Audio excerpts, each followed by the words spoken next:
Today's read aloud is titled My First Day, What Animals Do on Day 1. This is a non-fiction book. Non-fiction. Remind me why authors write non-fiction books. Did you say authors write non-fiction books to teach us something or to help us learn new information? Yes, very good. Today we will learn what animals do on the day they are born. But before we start reading, let's make a connection. Think about your first day. Could you sleep on your first day? Yes. Could you eat? No. Drink milk? Yes. Could you talk? Could you walk? Could you run? Could you swim? No. I wonder what these animals can do on their first day. Let's read and find out together. My First Day by Steve Jenkins and Robin Page. What did you do on your first day? The day you were born? Probably not much. If you were like most newborn babies, you opened your eyes, cried, slept, and drank some milk. And that's about all you could do. Some animals are even more helpless than humans at birth. Kittens, for instance, are born with their eyes and ears closed. Others may have a helpful parent nearby, but are able to walk, swim, or fly almost as soon as they are born. And many animals are on their own from the very start. On my first day, I spent hours kicking my way out of my egg. As soon as I hatched, I was ready to take care of myself. But I was helpless. I couldn't even open my eyes.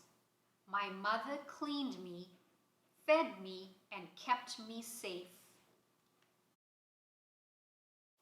On my first day, I jumped out of my nest, fell a long, long way, and paddled after my mother. On my first day, I was born high above the ground, and I landed in a heap. But I wasn't hurt, and before long, I was taking my first steps. On my first day, it was cold. I climbed out of my egg, stood on my father's feet, and snuggled into his feathers to stay warm. On my first day, my mother held me close, so I wouldn't drift out to sea. I dozed on her belly while she floated in the waves. On my first day, I raced to the water. The beach was a dangerous place, and I was on my own as soon as I hatched. On my first day, I trotted along with my mother. My herd was on the move, and I had to keep up. On my first day, I rode piggyback with my mother. I'd have been easy prey for a snake or eagle if I'd stayed behind. On my first day, I made a splash. I could swim and dive when I was just a few hours old.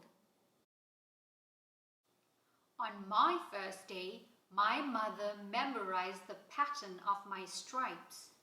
If I wandered off, she could find me, even among the thousands of zebras in my herd. On my first day, I couldn't keep up with my mother. While she searched for food, My striped and speckled coat helped me hide in the underbush. On my first day, my mother and I called back and forth. Now we recognize each other's voices, and I won't get lost among the other sea lion pups. On my first day, it was dark, and I was surrounded by 1,000,000 other baby bats. But when my mother returned from catching insects, my cry and scent led her right to me. On my first day, I hatched inside a big pile of leaves and grass. By the time I clawed my way out, I could walk, run, and fly. On my first day, I hopped out of my father's mouth. When I was a tadpole, he kept me safe in a special pouch in his throat. But once I became a frog, it was time to be on my own. On my first day, my mother lifted me to the surface to take a breath. When I was just an hour old, I was able to swim and breathe on my own. On my first day, my parents stood guard when danger threatened. And my mother did something most insect parents don't. She stayed close and protected me and my brothers and sisters. On my first day, I went everywhere with my mother. I clung to her fur as she slept, ate, and swung through the treetops. But my mother had to leave me to look for food. I stayed very still, and my spotted coat blended in with the shadows. On my first day, I curled up in a cozy den beneath the snow.